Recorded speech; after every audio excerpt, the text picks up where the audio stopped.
Hello po sa inyong lahat. Gagawa po ako ng isang cherry tree flower. Ang size po niya ay 3 cm.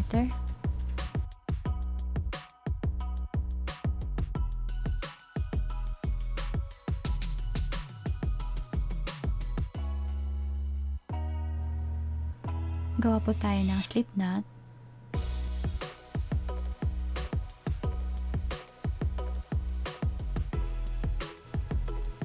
And chain 3.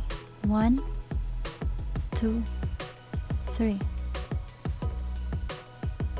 At magdo-double crochet po tayo sa unang chain. Yarn over. Pasok niyo yung hook.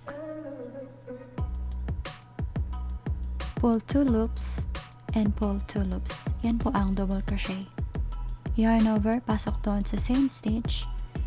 Pull 2 loops and pull 2 loops. Double crochet.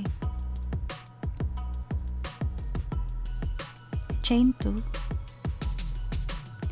slip stitch doon sa same circle, slip stitch,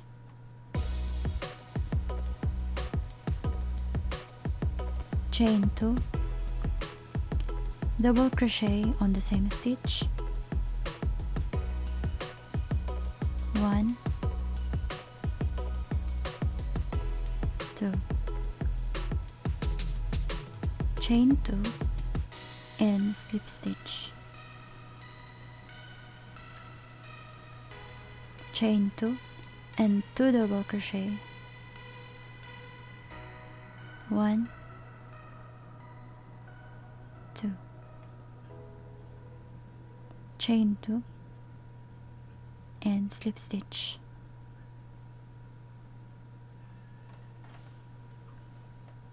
chain 2 and dalawang double crochet ulit doon sa bilog, 2, chain 2 and slip stitch,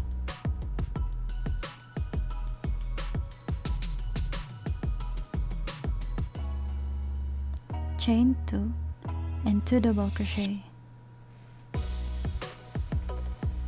1 and 2, chain 2 and slip stitch,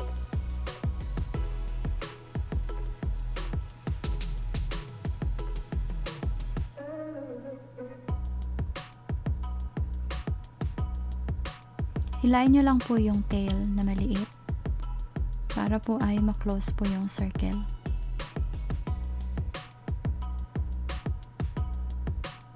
And then you can cut the yarn.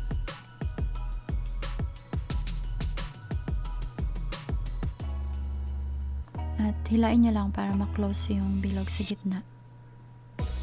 Ayan. At yan, ready na po ang ating cherry tree flower na kulay puti.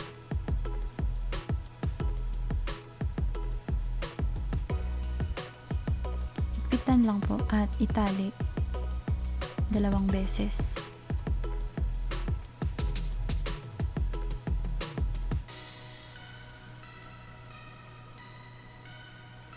At pwede na po nating putulin.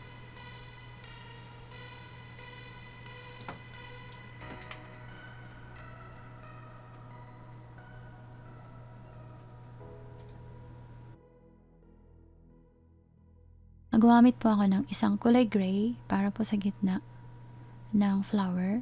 Ayan. Mag-measure lang po ng mga 30 cm kahaba ng yarn.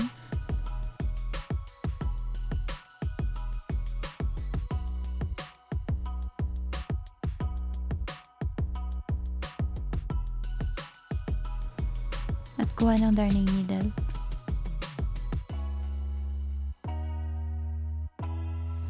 Hanapin nyo lang po yung tatlong biyak sa gilid ng isang petal.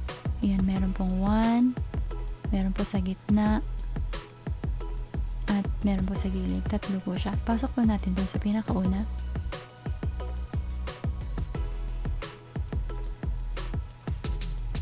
At doon sa pangatlo.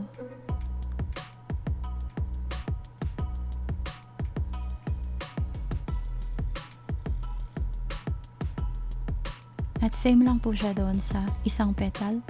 Hanapin niyo ulit yung pinakauna.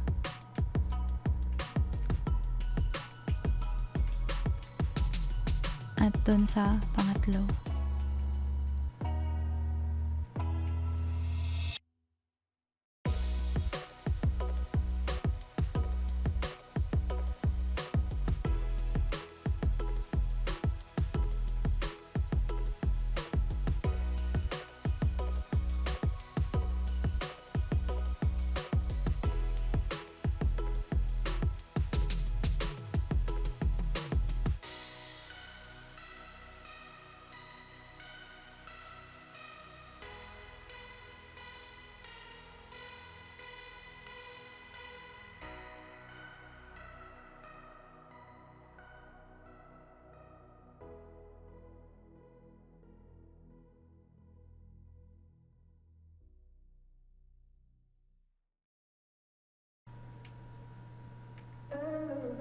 Ayan na po ang ating cherry tree flower na kulay gray sa gitna.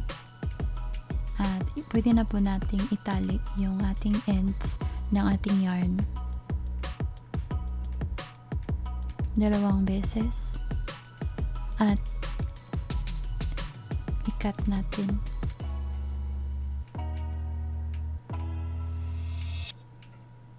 Ayan na po yung ating cherry tree flower. Ayan, kulay puti, kulay pink, at isang dark pink. Ayan.